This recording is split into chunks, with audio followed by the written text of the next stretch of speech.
So welcome to our lecture series called Daily MCQ Practice. In this lecture series, we cover a particular day's current affairs through a set of 4 to 5 MCQs. The idea behind this lecture series is very simple. We want you to cover your current affairs and we want you to cover your current affairs on a daily basis. We also want you to revise your current affairs. And that revision would be best possible if you do that revision through MCQs. So we are going to make you revise your current affairs through MCQ practice, and we are going to do that on a daily basis. All right. So the idea of this lecture series is to give you the much needed MCQ practice for your prelims examination and to also allow you to revise your current affairs. All right. With that in mind, let's begin today's discussion, starting with question number 1. Okay. So question number 1 is as following. Consider the following statements regarding ISRO's CROPS experiment. It is an automated platform designed to sustain plant life in microgravity environment. It was developed by Bhabha Atomic Research Center and the current experiment involves 8 cowpea seeds.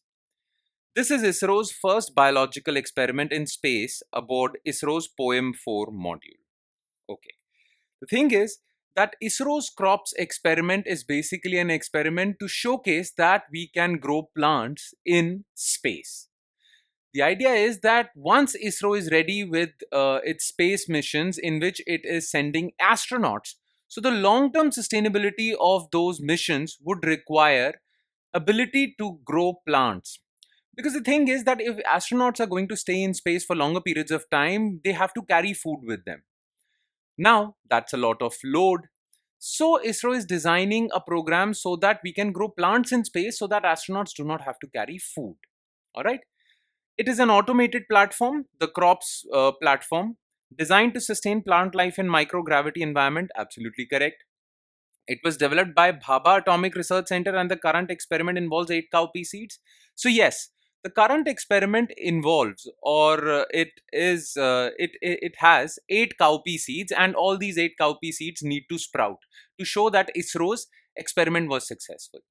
But this experiment was not designed by Bhabha Atomic Research Center. It was designed by Vikram Sarabhai Space Center. Okay, VSSC, not Bhabha Bark. Okay, so this is false. This is ISRO's first biological experiment, absolutely correct, in space, and it was launched on ISRO's POEM-4 module. Now, POEM-4 module stands for PS4 Orbital Experimental Module. Okay, it was launched on PSLV rocket, and this will carry this CROPS platform on which things would be grown, cowpea seeds would be grown. So this is also correct. Only 2 are correct. The answer is B. All right. Question number 2. Which of the following statements is correct regarding 123 agreement between India and USA? It was signed and implemented in 2008 to enable civilian nuclear cooperation between India and USA. The agreement allowed an India-specific waiver in nuclear suppliers group. Under this agreement, India has to keep its nuclear reactors within IAEA safeguards. All right. So the thing is, what is 123 agreement? This is the nuclear deal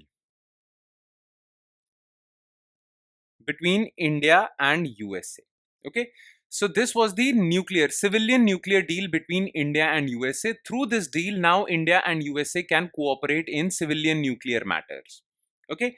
Now this deal was signed in 2008. It was signed by Prime Minister Manmohan Singh and the then President of United States, George W. Bush. Okay. But it has not yet been implemented. That's the issue. Okay.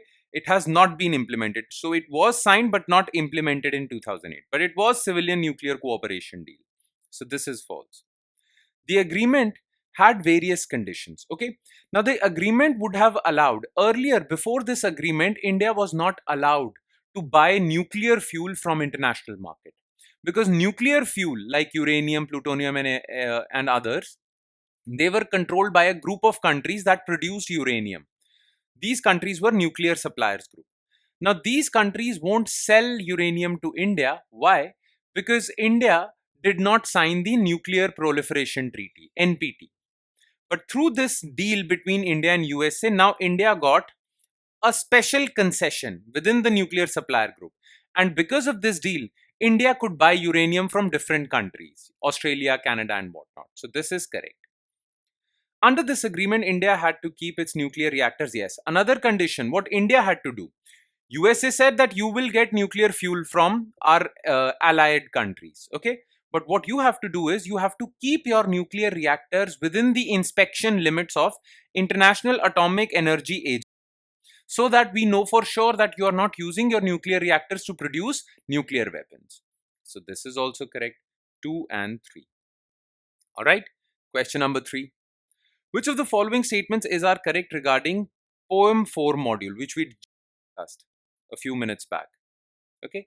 It refers to the usage of spent third and fourth stage of PSLV rocket to conduct scientific experiments in microgravity environment.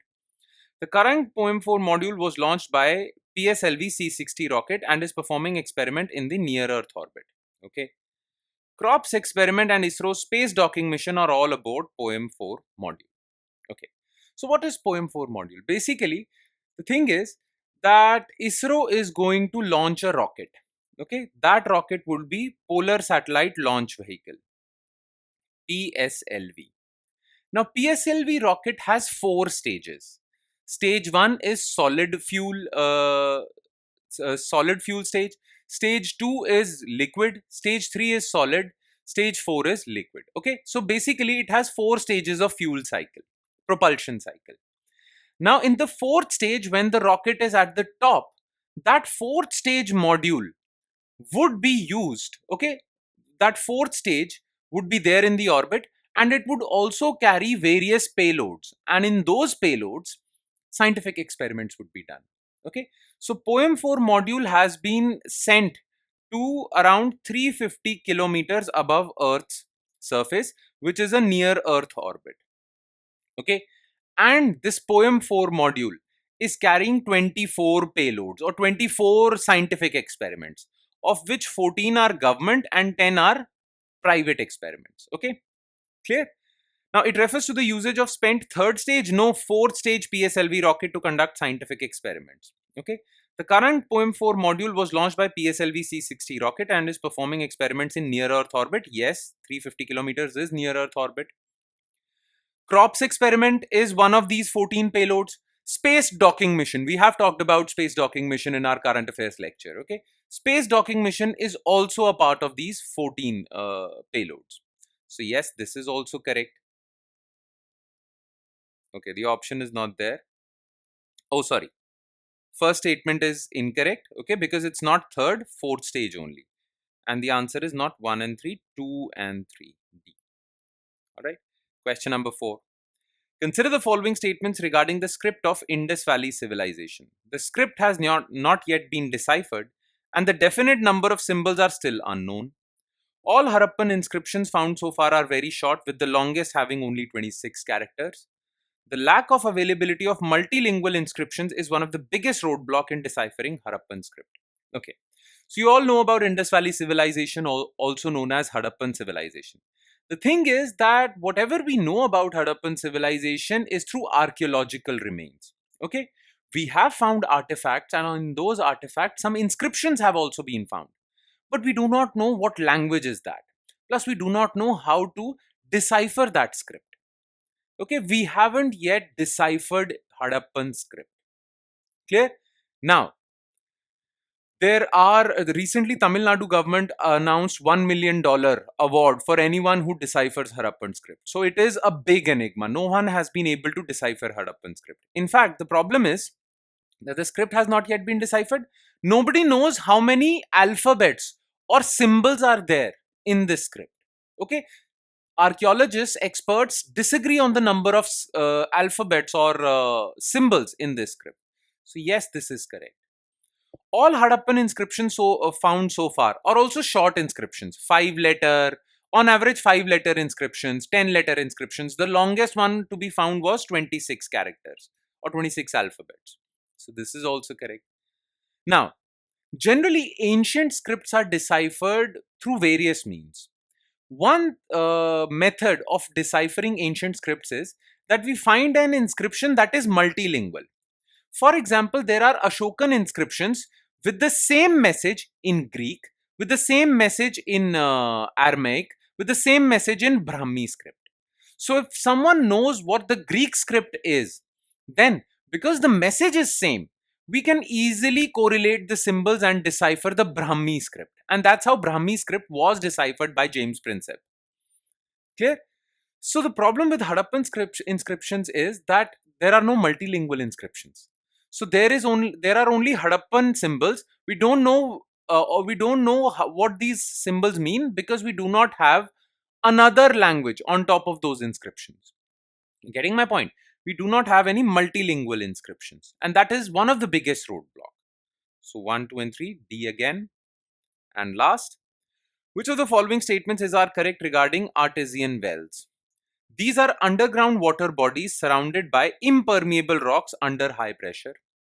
The name artesian is derived from the fact that these wells were used by English artisans in medieval England. Okay. Now, what are wells? Basically, groundwater is surrounded by impermeable rocks. Okay, groundwater is surrounded by impermeable rocks, and these rocks are so impermeable that water cannot escape these rocks. Right? It doesn't seep through. Because it doesn't seep through, that is why these rocks are called impermeable. And plus, because these are impermeable, water is kept under very high pressure. So, in future, if a crack occurs because of drilling or any other man-made reason, if a crack occurs, water gushes out of that crack and reaches the surface. Okay, these aquifers or wells are known as artesian wells. So, first statement is absolutely correct. Now, the reason why they are called artesian wells because they were first discovered by ancient Romans in a city called Artesium. Ancient Romans had a city called Artesium, which was in France.